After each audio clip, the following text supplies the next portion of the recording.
লাখো মানুষের আশা নিরাশা স্বপ্ন একদিন আবর্তিত হয়েছে তাকে ঘিরে। তাকে সামনে রেখেই এই অখ্যাত লালমাটির দেশের কাহিনী রাজ্যের সীমানা পেরিয়ে পৌঁছে গিয়েছিল দেশের প্রান্তে প্রান্তে। গণ আন্দোলনের পোস্টার বয় ছত্রধর মাহাতো আজ যাবজ্জীবন সাজাপ্রাপ্ত এক রাষ্ট্রদ্রোহী। এই বিচার ব্যবস্থার উপর এবং এই সরকারের তারা জবাব দেবে।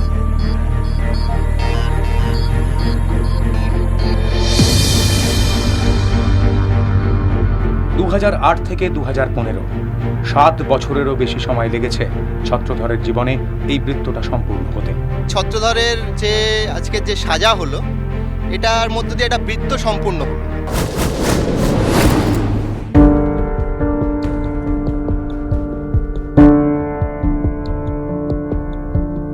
দীর্ঘ এই সময়ে ছত্রধরের জীবনের মতোই অনেকটাই বদলে গিয়েছে তাঁর স্বপ্নের জঙ্গলমহল।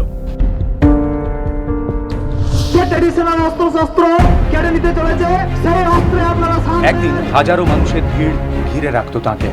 আজ তা অতীত। 12ই মে 2015 আদালতে যাবজ্জীবন কারাবাসের সাজা শোনার সময় স্ত্রী নিয়তি ছাড়া পাশে ছিলেন না কেউ। উৎসুক দর্শকের ভিড়ে খুঁজে পাওয়া যায়নি তাঁর ঘনিষ্ঠতম অনুচরদের মুখও।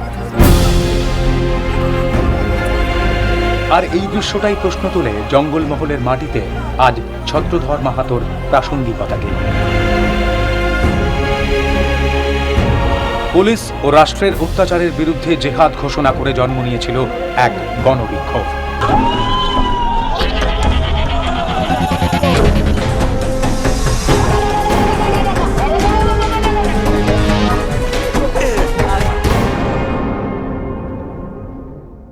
পুলিশের সন্ত্রাসের বিরুদ্ধে জেহাদ ঘোষণা করে এই কাঁটাপাহাড়ির মাঠেই জন্ম নিয়েছিল পুলিশ সন্ত্রাস বিরোধী জনগণের কমিটি। আর এই জনগণের কমিটির হাত ধরে গড়ে ওঠা লালগড় আন্দোলন নজর কেড়েছিল গোটা ভারতবর্ষে।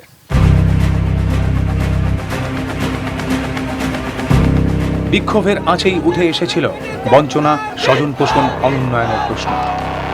দাবি উঠেছিল আত্মনিয়ন্ত্রণের। বিক্ষোভ থেকে আন্দোলন, আন্দোলন থেকে বিদ্রোহ। কিন্তু মাইন, মর্টার আর মেশিন গানের যান্ত্রিক আওয়াজে চাপা পড়ে গিয়েছিল মানুষের কণ্ঠ।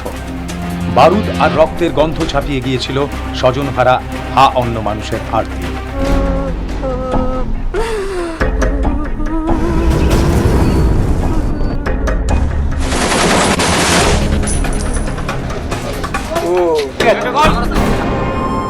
সুখের চাইতে স্বস্তি বড়, এই আপ্তবাক্যকেই মেনে লড়াইয়ের দমবন্ধ আবহ থেকে মুক্তি চেয়েছিলেন জঙ্গলমহলের মানুষ। সেই বার্তাটা বুঝতে ভুল করেননি তৎকালীন বিরোধী দলনেত্রী মমতা বন্দ্যোপাধ্যায়। প্রতিশ্রুতি দিয়েছিলেন লালমাটির দেশে শান্তি ফিরিয়ে আনবেন। প্রতিশ্রুতি পালনও করেছেন।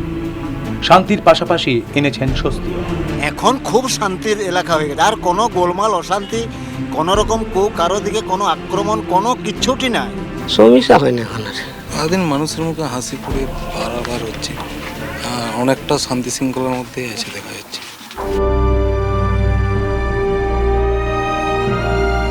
মুখ্যমন্ত্রী হবার পর শিক্ষা, স্বাস্থ্য ও পরিকাঠামো ক্ষেত্রে এসেছে উন্নয়নের ঝড়। এখানে কাছাকাছি খুব ভালো পড়াশোনার ব্যবস্থা হয়েছে, ভালো লাগছে। পরিবেশও খুব ভালো, এখন আর ওরকম কিছুই নেই। স্যারেরা ভীষণ গাইড করছে আমাদেরকে, আর সব কিছু ভালো হয়ে যাবে। Hope for the best. একটা টাইমে তো এই এলাকাতে কেউ থাকাটাই একটা খুব ডিফিকাল্ট ব্যাপার ছিল, তো সেই জায়গা থেকে এখন অনেকটা শান্ত পরিবেশ, আগের মতো প্রবলেমসগুলো আর নেই। অ্যান্ড কলেজটা হওয়ার কারণে আমরা বাইরের থেকেও বহু স্টুডেন্ট আসছে আশেপাশে। আমি ঝাড়গ্রাম থেকে এসেছি, কলকাতা, বিভিন্ন জায়গা থেকে স্টুডেন্টসরা আসছে। আপনি দেখবেন নতুন নতুন প্রচুর ইনফ্রাস্ট্রাকচার তৈরি হয়েছে। নয়াগ্রামে জেনারেল কলেজ তৈরি হয়েছে, কেসি আপাতত ইন্টিগ্রেটেড মডেল স্কুল, খুব বড় বড় স্ট্রাকচার।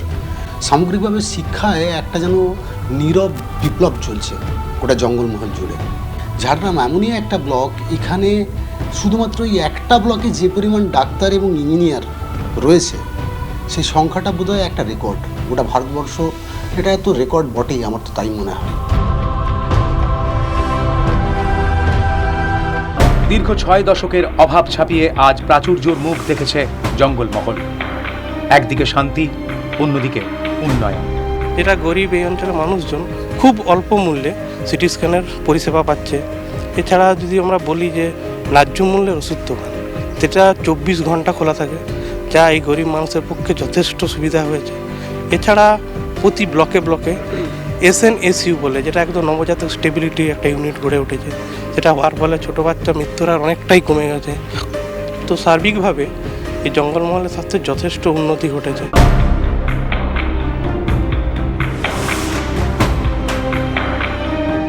মুখ্যমন্ত্রী দাবি করতেই পারেন জঙ্গলমহল হাসছে। 2011 থেকে 2015 মুখ্যমন্ত্রী হওয়ার পর কমপক্ষে 35 বার তিনি গিয়েছেন জঙ্গলমহলে। প্রতিনিয়ত খোঁজ নিয়েছেন খুঁটিনাটি সমস্যারও।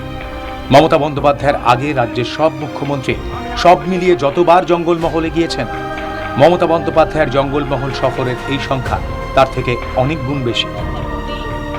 একজন অভিজ্ঞ শিক্ষক যেমন ক্লাসের সবচেয়ে দামাল ছাত্রকে সব সময় নজরে রাখেন, ঠিক তেমনি জঙ্গলমহলকেও নজরে রেখেছেন মুখ্যমন্ত্রী। আমি মনে করি গরিব মানুষ আমাদের সম্পদ। মানুষ গরিব হওয়া অপরাধ নয়, গরিব মানুষকে ভালোবেসে তাকে মাথা তুলে দাঁড়াতে দিতে হবে।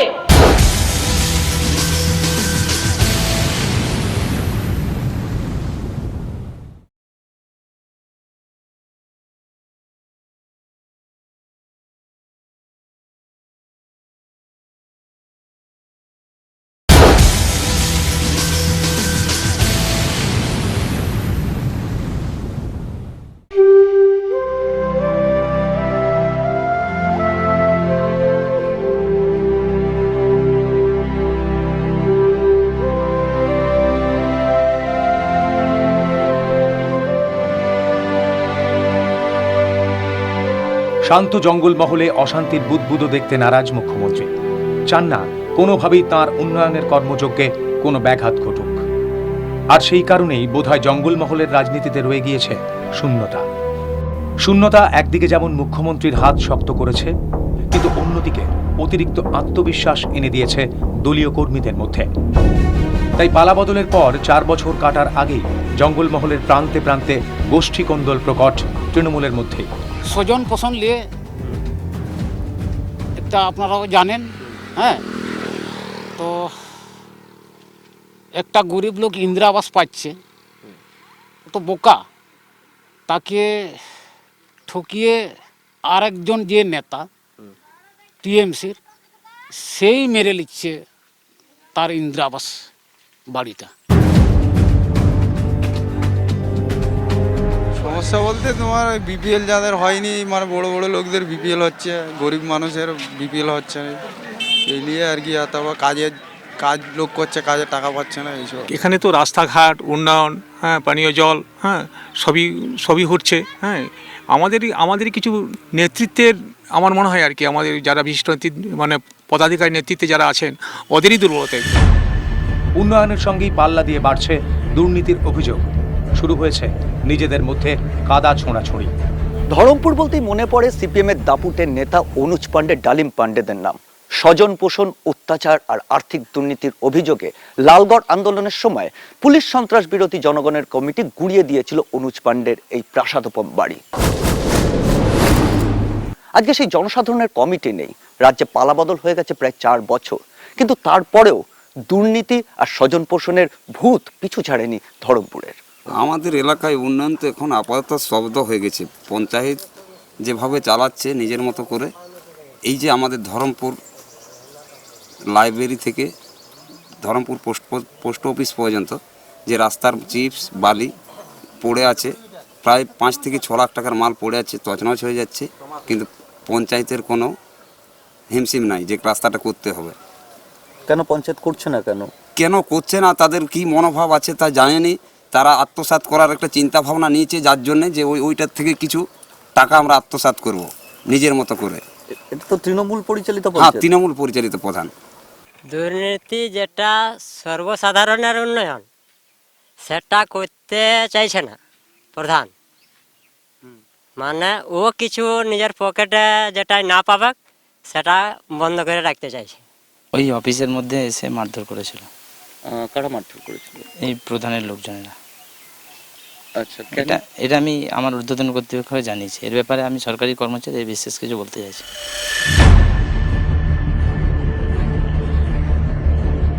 ধরমপুরের মতো একই রকম আর্থিক দুর্নীতির অভিযোগ এই সিজুয়া গ্রাম পঞ্চায়েতের বিরুদ্ধেও। আর সেই দুর্নীতির প্রতিবাদ করে এই গ্রাম পঞ্চায়েতের একাধিক গ্রাম সভার সদস্য অনাস্থা এনেছেন পঞ্চায়েত প্রধানের বিরুদ্ধে। খালি সিজুয়া বা ধরমপুর নয়, একই ধরনের আর্থিক দুর্নীতি আর স্বজন পোষণের অভিযোগ উঠছে জঙ্গলমহলের একাধিক পঞ্চায়েতের বিরুদ্ধে। আর তাই পালাবদল হওয়ার পরও দুর্নীতিমুক্ত প্রশাসন এখনো জঙ্গলমহল মানুষের কাছে অধরা। এখানে কয়েক কোটি টাকা লুটপাট হয়ে গেছে, যার জন্য একটা পঞ্চায়েতের ব্যাংক, অ্যাকাউন্ট ব্যাংক, তার রেজিস্টার খাতা ব্যাংক, তার চেকবই ব্যাংক, মানে ব্যাংক কেন হলো এটা? আর এই রাজনৈতিক শূন্যতাই বয়ে এনেছে এক অশনি সংকেত। এই গোষ্ঠী কোন্দলের সুযোগ নিয়ে এই যে একটা ঠিক ব্যালেন্স নাই প্রশাসন, মানে এই সুযোগে মাওবাদীরা রাজ্যের সীমান্তবর্তী এলাকায় কেউ না কেউ এসে মিটিং করে যাচ্ছে। খোঁজ নিয়ে দেখুন, দেখতে পাবেন।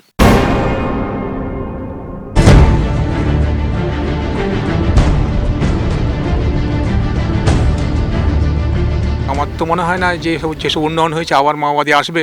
হ্যাঁ, তো সেরকম যদি ফাঁক থাকে ঢুকতেই পারে। ঝাড়গ্রাম জেলায় মাওবাদী শেষ হয়ে গেছে এটা আমরা ভেবেছিলাম, কিন্তু ঝাড়গ্রাম জেলার শেষ প্রান্তগুলি যেগুলি ঝাড়খণ্ড উড়িষ্যার সীমানা, ওখানে বুদবুদের মতো যেন মনে হচ্ছে আবার মাওবাদী একটু আনাগোনা শুরু হয়েছে। অভাব, দুর্নীতি, বঞ্চনার জবাব দিতে আত্মনিয়ন্ত্রণের দাবি তুলেছিলেন ছত্রধর।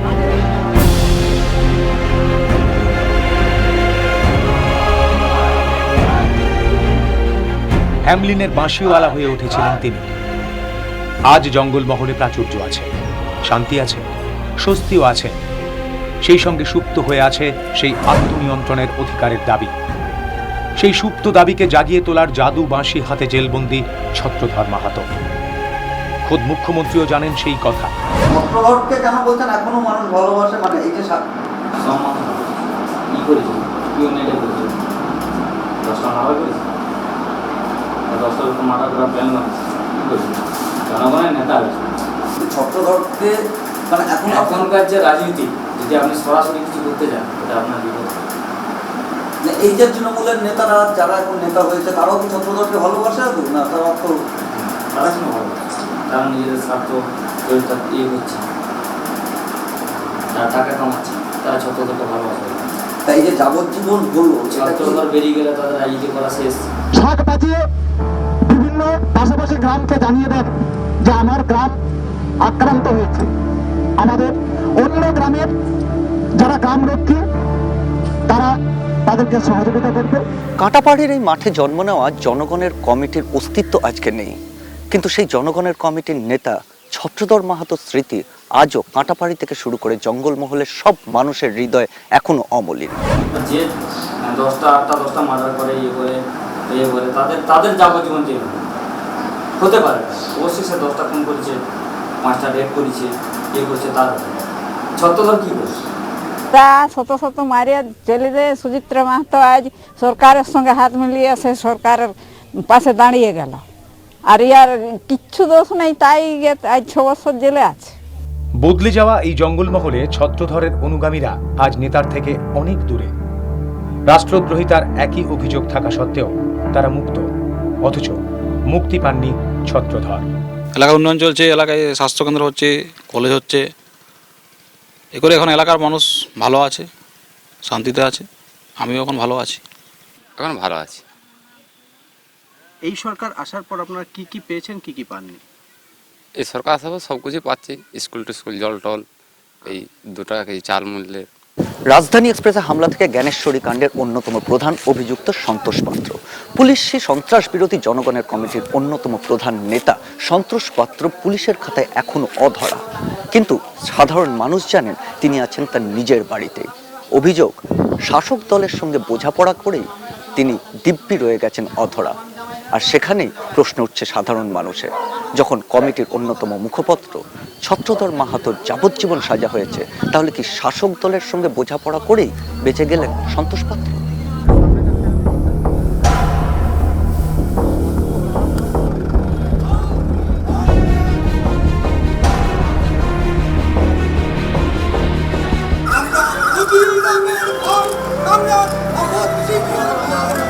সমস্ত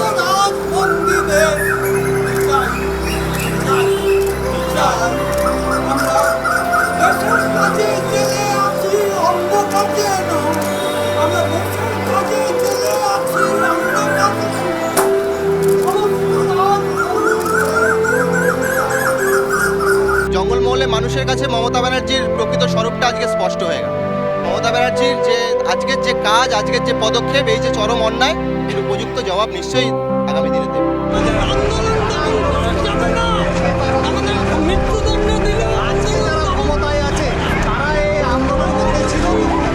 জঙ্গলমহল আদিবাসী মানুষদের জন্য যে অত্যাচারের বিরুদ্ধে যে আন্দোলন গড়ে উঠেছিল, সে আন্দোলন এক সময় সে গণতান্ত্রিক আন্দোলন ছিল। মমতা বন্দ্যোপাধ্যায় সে আন্দোলনকে সমর্থন করেছিলেন।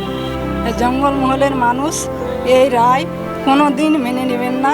এই রায়ের প্রতিবাদ জঙ্গলমহলের মানুষ তারাই একদিন না একদিন রায় দেবে। আর তাই ছত্রধরের যাবজ্জীবন সাজাই বোধহয় ব্যাখ্যা করে জঙ্গলমহলের রাজনীতিতে তাঁর প্রাসঙ্গিকতা। সাজা ঘোষণা, যে সাজা আমরা মেনে নিচ্ছি না এবং জঙ্গলমহলের মানুষও এটা মেনে নিতে পারে না। তারা সাজা দিচ্ছে, তার মানেটা কি?